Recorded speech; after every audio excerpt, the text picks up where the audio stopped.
semua, perkenalkan saya Kanta dan rekan saya Kanadia. Kami dari kelompok 11 dan kami akan membahas bagaimana hasil diskusi kami terkait jejak feminisme yang ada di dalam novel Ronggeng Duku Paruk dengan yang ada di dalam novel Perempuan di Titik Nol. Nah, saya nanti akan menjelaskan bagaimana feminisme yang ada di dalam novel Ronggeng Duku Paruk, sedangkan Kanadia nanti akan membahas bagaimana feminisme itu dari dalam novel Perempuan di Titik Nol. Namun sebelum membahasnya, saya akan mereview sedikit terkait apa itu feminisme.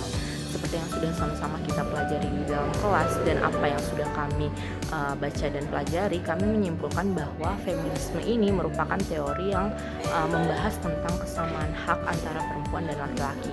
Dan feminisme ini sangat menentang budaya patriarki di mana laki-laki mendominasi dan melakukan penindasan terhadap perempuan.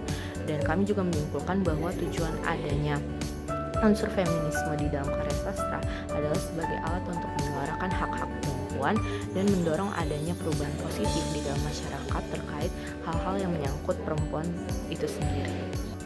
Oke, kita akan langsung masuk ke dalam pembahasan mengenai feminisme yang terdapat di dalam novel Ronggeng Duku Paruk.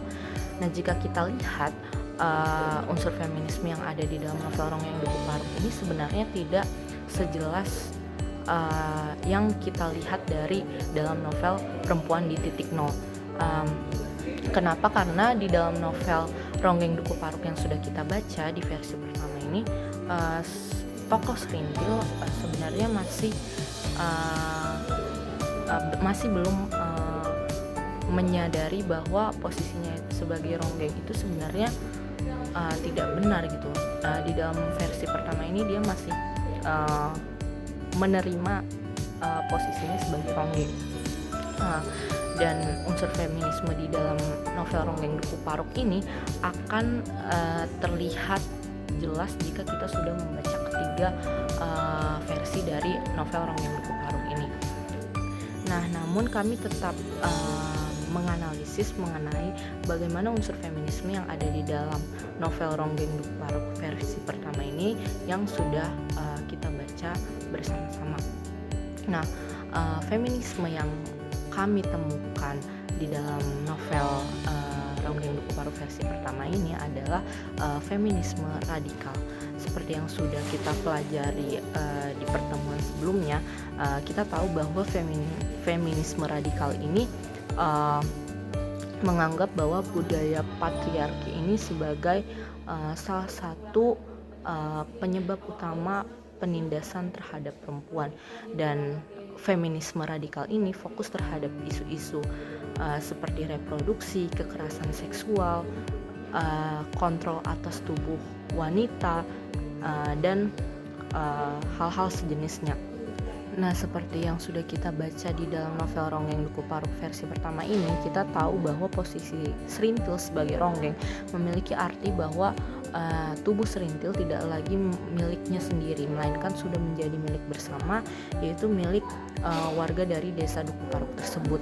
Dan kita juga tahu bahwa di malam pertama penobatan Serintil sebagai Ronggeng, dia harus melakukan ritual buka kelambu, yang mana dia menyerahkan keperawanannya kepada laki-laki.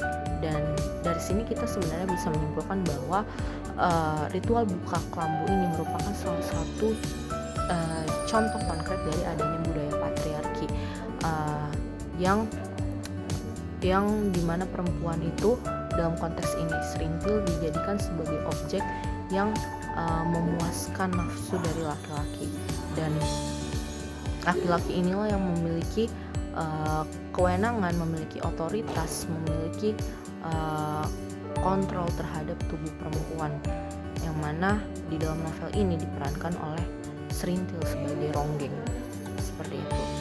Nah, selanjutnya unsur feminisme yang kami temukan di dalam novel Ronggeng Duku Paruk ini adalah unsur feminisme jenis liberal, namun kami tidak menemukannya di dalam novel Ronggeng Duku Paruk versi pertama, melainkan ada di dalam novel Ronggeng Duku Paruk versi kedua dan ketiga. Nah, seperti yang sudah kita ketahui dan kita pelajari di pertemuan sebelumnya, feminisme liberal ini fokus kepada upaya perempuan untuk memperjuangkan kesetaraannya melalui hak individunya dan kebebasannya di dalam memilih. Nah, kalau kita sudah membaca novel Ronggeng Duku Paruk versi kedua dan ketiga, kita akan melihat bahwa Serintil sudah mulai menyadari bahwa posisinya sebagai ronggeng ini tidak benar. Dia sudah mulai bertanya-tanya mengenai makna dirinya sebagai ronggeng, dan kita dapat melihat di dalam teks novel Ronggeng Duku Paruk ini, di mana Serintil ingin bebas dari tradisi yang mengikatnya. Dia berkata bahwa dia ingin menjalani hidupnya sendiri, dia tidak lagi ingin menari. Dari sini kita melihat bahwa Serintil sudah memperjuangkan haknya untuk menentukan bagaimana nasibnya. Dia tidak ingin lagi diikat oleh tradisi dan norma-norma yang ada di lingkungan sekitarnya, seperti itu. Sekarang saya akan menganalisis feminisme dalam novel Perempuan di Titik Nol karya Nawal El Saadawi. Jadi aliran yang pertama yang saya akan analisis yaitu feminisme radikal. Jadi pada saat ini saya akan menganalisis feminisme radikal yang ada pada kutipan halaman 19 sampai dengan halaman yang ke-20.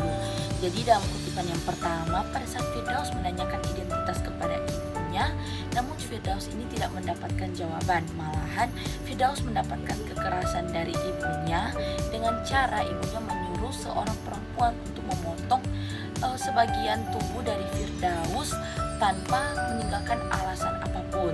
Jadi dari kutipan ini tuh merujuk pada praktik mutilasi genital perempuan yang seringkali merupakan bagian dari budaya patriarkal yang ingin mengontrol tubuh perempuan. Jadi feminisme radikal akan melihat ini tuh sebagai bentuk penindasan yang sistematis dan mendalam terhadap perempuan.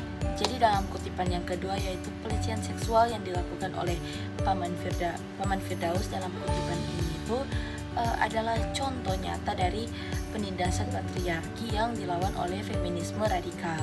Aliran ini itu menyoroti bahwa penindasan seksual adalah salah satu bentuk dominasi laki-laki atas perempuan. Patriarki memungkinkan laki-laki bahkan dalam keluarga untuk mengeksploitasi tubuh perempuan tanpa ada konsekuensi hukum atau sosial. Jadi ini tuh mencerminkan pandangan feminisme radikal bahwa pelecehan seksual ini tuh adalah alat kontrol yang digunakan laki-laki untuk menegaskan kekuasaan mereka atas perempuan. Selanjutnya feminisme postkolonial. Jadi feminisme ini itu di mana perempuan dianggap sebagai pemikul beban dan laki-laki sebagai penjajah atau pribumi. Jadi dalam kutipan halaman 63, dalam kutipan ini itu melihat bagaimana penindasan perempuan itu seringkali dihubungkan dengan struktur sosial yang telah ditentukan oleh warisan kolonial dan patriarki dalam masyarakat pasca kolonial, norma-norma agama dan budaya yang seringkali digunakan untuk melegitimasi kekerasan terhadap perempuan, seperti kekerasan rumah tangga yang dialami oleh Firdaus yang dilakukan oleh suaminya, memperlihatkan bahwa suami Firdaus ini memperlakukan Firdaus dengan semena-mena. Hal ini terlihat jelas bahwa sosok suami Firdaus tidak menggambarkan sosok pemimpin rumah tangga yang baik. Jadi dalam kutipan ini tuh agama digunakan sebagai justifikasi untuk kekerasan terhadap istrinya, dan perempuan diajarkan bahwa kepatuhan adalah kewajiban perempuan. Oleh karena itu, kekerasan dan pelecehan yang dialami oleh Firdaus sehingga ini tuh membuat Firdaus memilih untuk menjadi pelacur daripada menjadi istri terhormat yang tidak mempunyai harga diri. Dengan demikian, dari perjalanan kehidupan Firdaus ini mengalami penindasan dan pelecehan dari laki-laki.